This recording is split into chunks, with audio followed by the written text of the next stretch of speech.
যুদ্ধ পরিস্থিতির কারণে বিশ্ববাজারে জ্বালানি তেলের সংকট বাড়ায় বেড়েছে দাম। তবে বাংলাদেশে শুরুতে দাম বাড়ায়নি সরকার, সম্প্রতি দাম আরও বাড়ায় কিছুটা দাম বাড়িয়েছে সরকার। এই সিদ্ধান্তের পর বাজারে সম্ভাব্য প্রভাব নিয়ে তৈরি হয়েছে নানা আলোচনা ও উদ্বেগ।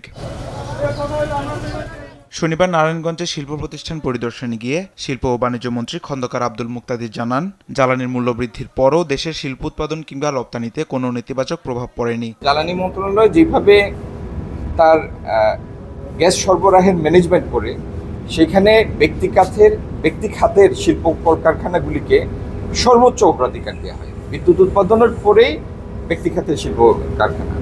তো সেই জন্য জ্বালানির কারণে যে উৎপাদন ব্যাহত হয়ে রপ্তানি কমে গিয়েছে, ব্যাপারটা এমন না। রপ্তানির বৈশ্বিক একটা মৃদু ভাব, সেটিও এটার একটা বড় নিয়ামক কারণ।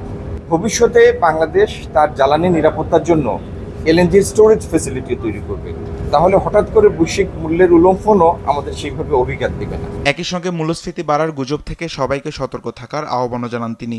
মূল্যস্ফীতির প্রাথমিকভাবে যে কোনো ক্ষেত্রে মূল্যবৃদ্ধির পরে ইনফ্লেশনের একটা স্পেকুলেটিভ স্পাইক আসে, যে জল্পনা কল্পনা থেকে একটা মূল্যবৃদ্ধি।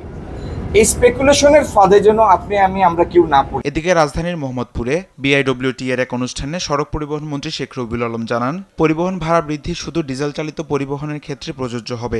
গ্যাস চালিত পরিবহনে ভাড়া বেশি নিলে ব্যবস্থা নেওয়ার হুঁশিয়ারিও দেন তিনি। যেহেতু তেলের দাম বেড়েছে, ডিজেলেরটা কিলোমিটার প্রতি অতটুকু তারা ভাড়া বেশি নিতে পারবে, মানে বৃদ্ধিটা অনুমোদিত অথবা সমন্বয়টা অনুমোদিত, আপনি যে ভাষায় বলেন। আর যেটা গ্যাস চালিত, তাতে যে ভাড়া আগে বহাল ছিল সেটাই থাকবে, এর বিচ্যুতি হওয়ার কোনো সুযোগ নেই। তেলের দাম কমলে কোনো আলোচনা ছাড়াই ভাড়া কমানো হবে বলেও জানান মন্ত্রী। তামিম মাহবুব, দেশ টিভি, ঢাকা।